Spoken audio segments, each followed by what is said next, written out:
આગળ લઈ જવો હોય તો શરૂઆતમાં વધુમાં વધુ આપણા દીકરા દીકરીઓને ભણાવીએ, જેથી કરીને શિક્ષણ આવશે તો સંગઠન વધશે અને શિક્ષણના માધ્યમથી આપણા સમાજમાં વધુમાં વધુ કોઈ નોકરિયાત માણસો હશે, કોઈ પણ ધંધા રોજગારમાં હશે તો ભણેલા માણસ સિવાય આવતા સમયમાં ચાલશે નહીં. એટલે આપણે વધારે શિક્ષણ તરફ વળીએ, આપણા દીકરા દીકરીઓને ભણાવીએ અને ધંધા રોજગારમાં એકબીજા લાગી જાય અને આપણા સમાજનો કેમ આગળ ઘડતર થાય અને સમાજ કેમ આગળ વધે એ બધા વિચાર સાથે આપણે સાથે મળી ખંભે ખંભો મિલાવી અને આ કામ કરવું પડશે.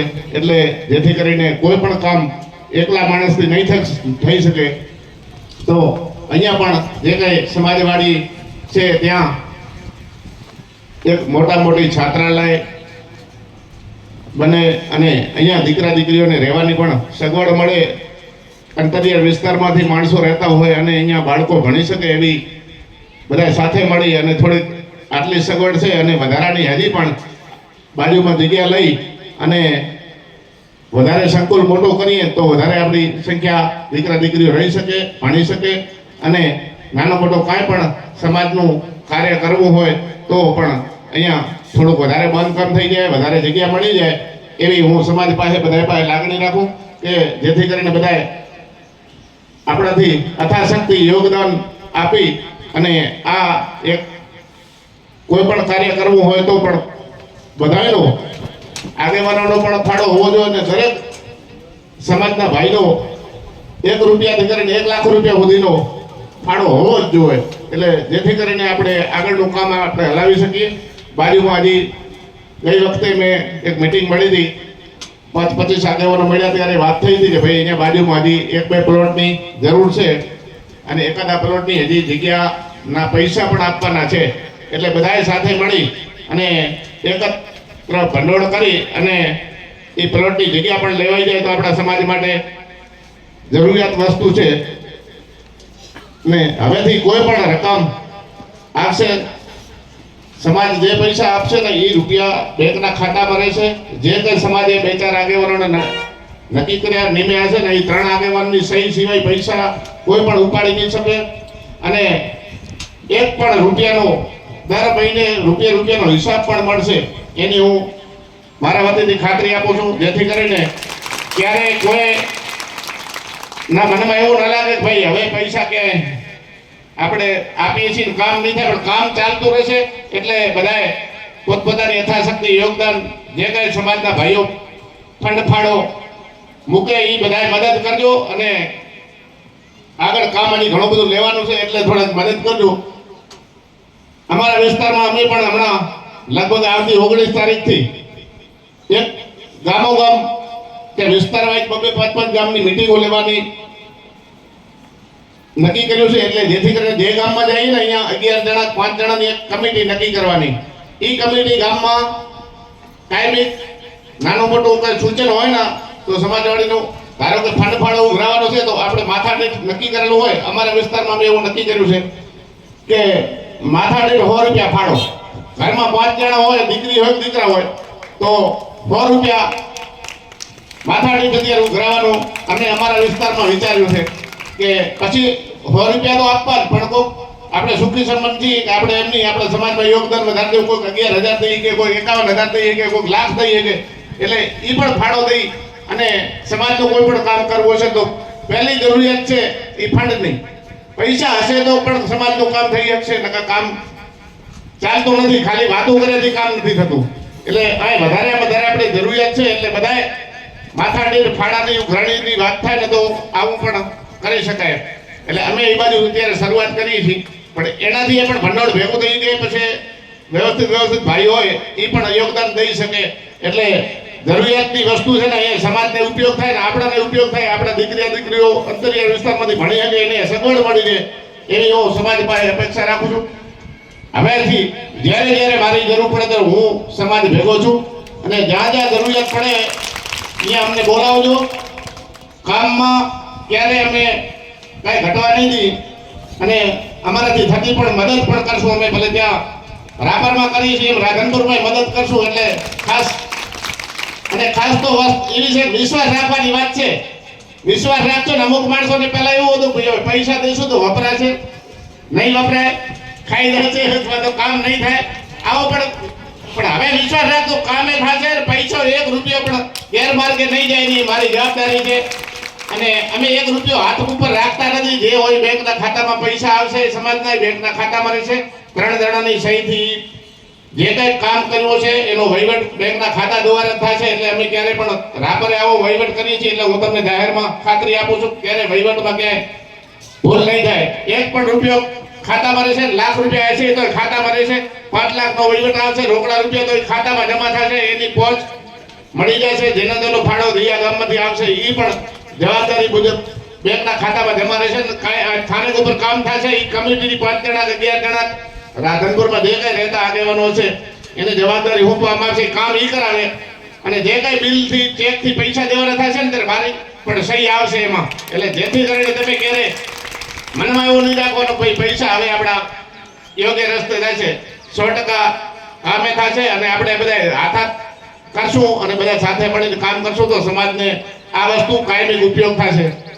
સાહેબ તમે જુઓ ને, વર્ષો પહેલા એક આ હોલ બનાવ્યો છે તો અત્યારે અહીંયા બેહવા છું આમાં સમજો. એટલે હવે આથી વધારે કઈ કામ થશે તો આપણા સમાજને ઉપયોગ થશે. આ સમાજની મિલકત છે. અને જે તે ટાઈમે જે વડીલોએ કામ કર્યું એમને પણ અભિનંદન કે આટલું તો કર્યું. એટલે જેણે જેણે આમાં યોગદાન ફંડ ફાળો જે તે ટાઈમે બનતું હતું ત્યારે મેં 1,51,000 રૂપિયા પણ આ બિલ્ડિંગમાં આપેલા છે. એટલે જે તે ટાઈમે જે સમયે એટલે અમારી જ્યાં જરૂરિયાત હોય સમાજના કામ માટે અમે અડધી રાતે સમાજ ભેગા હોય, કચ્છ હોય તો ભલે, રાધનપુર હોય તો ભલે, ગાંધીનગર હોય તો ભલે, અમે તમે જ્યારે બોલાવશો ત્યારે આવશું. અમારાથી થતા યોગદાન મદદ ફંડફાળો કરી અને અમે સમાજને મદદ કરશું. એટલે ખાસ હવેની જરૂરિયાત છે વધારાના આ બાજુ 1-2 પ્લોટની જરૂર છે, વધારે બાંધકામની જરૂર છે. એક સરકારમાંથી લાભ મળતો હોય તો આપણા ધારાસભ્ય અહીંયા લવિંગજીભાઈ ઠાકોર છે એમને પણ કહેશું કે સરકારની ધારાસભ્યની ગ્રાન્ટમાંથી 5-10 લાખ રૂપિયા ફંડ ફાળો આવે તો એ પણ પતરાનો શેડ હોય તો શેડ પણ થઈ શકે. એટલે આવા બધાની પોતપોતાના વિચાર પ્રમાણે આપણા સમાજનું કામ આગળ હાલે અને આપણે એકબીજા મદદરૂપ થઈએ. અને ખાસ ભાઈએ સાહેબે બંધારણનું વાંચન કર્યું છે. આપણા સમાજમાં જે ખોટા ખર્ચા કરીએ છીએ ને લગ્ન પ્રસંગમાં, હગાઈ પ્રસંગમાં, એ ખર્ચ ઘટાડી અને સમાજમાં યોગદાન આપીએ ને આપણા દીકરા ભણાવીએ ને એ આપણો ખોટા ખર્ચા લગ્ન પ્રસંગોમાં છે ને એ બધા કાઢીએ.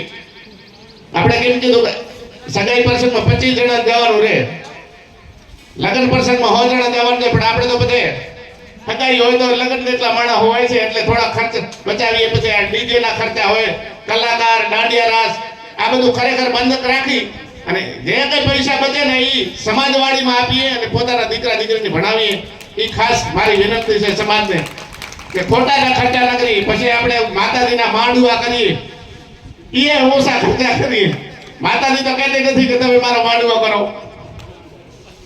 એટલે કોઈ ભોપા કોઈ બેઠા હોય ભાઈ કોઈ ખોટું ન લાગે કાના ભાઈ આવું કહે છે પણ માતાજી નથી કહેતી કે મારો માંડવો કરો એમ.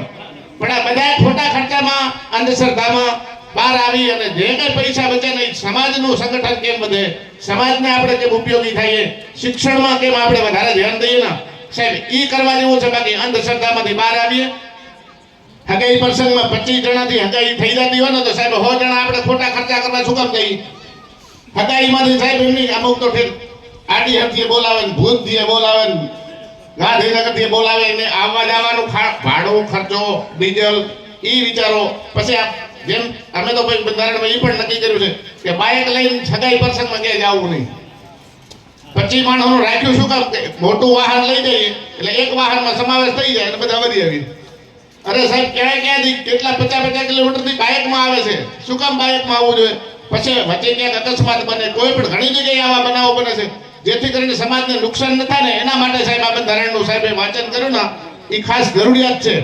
એટલે ઓછા ખર્ચામાં આપણે કામ કરી અને આપણો પૈસા બચાવી અને આપણા સમાજનો કેમ ઉદ્ધાર થાય, સમાજનું કેમ કામ થાય, આપણા દીકરા દીકરીને કેમ ભણાવીએ, જે જરૂરિયાત વસ્તુ છે એ કરીએ. બાકી અંધશ્રદ્ધાવાળા ખર્ચા કાઢી અને સમાજ પાછળ બધા સંગઠન કરી અને બધા મદદરૂપ થઈએ તો આ આવડી આપણી રાવણું સમાજવાડી છે એવી બીજી બાજુમાં સમાજવાડી બની જાય. આ વધારે દીકરા દીકરીના છાત્રાલય ચાલુ થઈ ગયા, દીકરા દીકરીઓ ભણી શકે.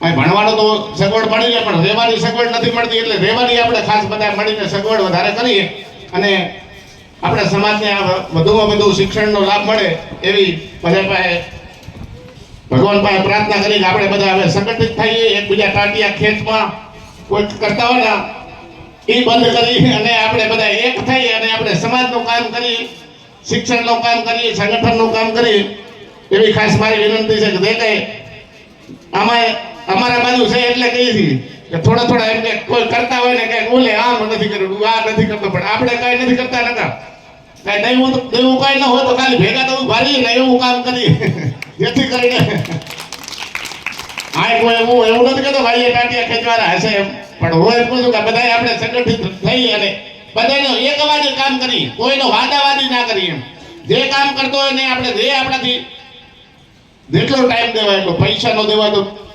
ફંડફાળો સમય, પણ આ કામ હાલતું હોય તો બેની ધ્યાન રાખી ભાઈ હાલો આ કામ સારું થાય છે કે નહીં સમાજવાળી એની પણ મદદ કરીને સમાજનું કામ હાલતું હોય એને બધા મદદરૂપ થાવ, બધા ભેગા રહી ખભે ખભો મિલાવી સમાજનું સારું કામ કરીએ. અને અમને બોલાયા રાધનપુર સમાજે અમારું સન્માન કર્યું એ બદલ આ યુવા ટીમ આગેવાનો, આ વિસ્તારના પ્રમુખ શ્રી રતિલાલભાઈ સૌનો આભાર, અભિનંદન. જય હિન્દ, જય ભારત.